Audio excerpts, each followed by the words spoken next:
आ जाइए, आज हमारे 6वां दिन के प्रसंग है। तो हमारे परब्रह्म परमात्मा के जो घटी हुई व्यतीत हुई घटना है, जिनको हम श्रवण करने के अवसर आज 6वां दिन प्रवेश हो चुका है। अपने परब्रह्म परमात्मा की जब हम चर्चा श्रवण करते हैं तो हमारे दिल के जितने भी विकार हैं, जितने भी अवरोध हैं, वो सारे अवरोध हमारे अंदर से दूर हो जाते हैं।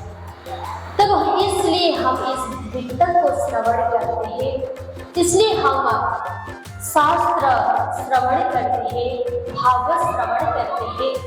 अपने परब्रह्म परमात्मा के जब नाम जप करते हैं, जब उनके नाम की सुमिरन करते हैं, जब उनकी वाणी की हम ध्यान से वाचन के शब्द से सद्वाणी को ग्रहण करते हैं, तब तो हमारे जीवन मंगलमय हो जाते हैं।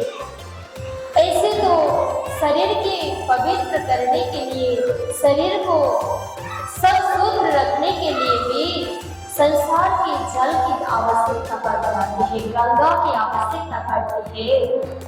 तो हमारे आत्मा के लिए गंगा के धार, जमुना के धार केवल हमारे शास्त्र ही हो सकता है और कुछ नहीं हो सकता।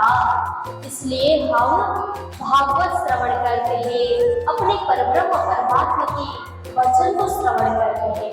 तब हम वितक श्रावण मास में श्रवण करते हैं तो हमारे संसार के जितने भी विकार हैं वो सारे दूर करने के लिए हम वितक को श्रवण करते हैं। तो इसी प्रकार हम अपने जीवन को धन्य और मंगलमय बना रहे हैं, जिसकी वजह हम संसार से निर्विकार होना चाहिए। तो संसार तो असत जड़ दुख के जीवित तो है ही है, फिर भी इसमें रहने के लिए सत्यता और पवित्रता के धारण करने के लिए शास्त्र को अपनाया जा सकता है। संसार में वो चीज से दूर नहीं हो सकते हम, इसलिए ये सारी वचन वाणी हमारे लिए परब्रह्म परमात्मा ये वचन वाणी लेके हमारे साथ में दे देते हैं। बोले कृष्ण कन्हैया लाल की, धाम के धने की, लालदास महाराज की।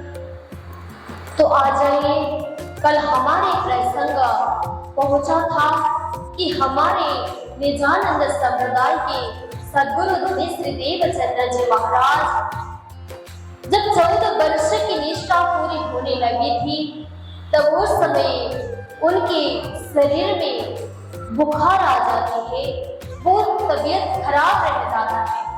तब विचार करने लगते हैं कि पिताजी ने वैद्य को बुला देते हैं कि वैद्य आकर उनकी शरीर की तबीयत को सही बनाने के लिए